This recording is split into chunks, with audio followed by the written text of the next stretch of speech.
来继续来看台北市议员苗碰雅进前直播来压料，讲国民党的立委齐卡心身躯顶所穿所挂的拢是名牌，引发着网友热烈的讨论。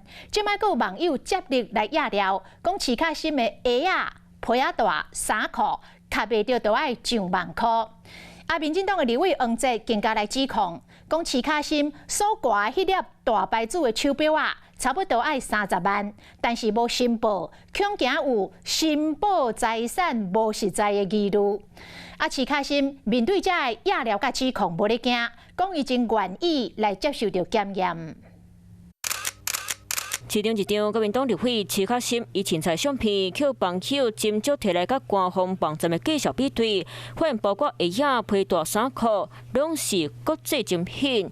开就爱上班，进前台北市议员苗碰雅直播压料，齐卡心贵三的打扮，手挂大个手表，非本钱的30万，到尾调查实际介绍应该是36万块，好外界拢在讨论。那一支价值其实不是真的劳力士，那这个其实都要跟大家说清楚，然后来跟大家说到底有没有财产登记不实的问题。民进党的这个财产申报报老实，唔是报关心。因为来看齐卡心的财产申报，伫咧珠宝迄一个按照财产申报书顶规定，逐项介绍达到新台币20万都爱申报。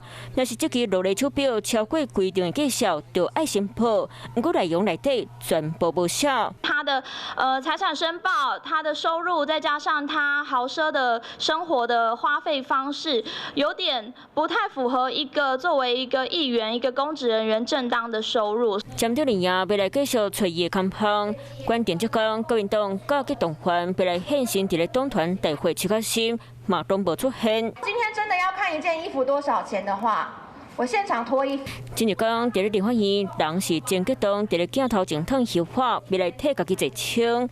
齐卡心嘛讲愿意接受大家检验，不过佢就讲，煞无阁出来面对媒体，应该嘛是怎样讲，也是点点会较无胖。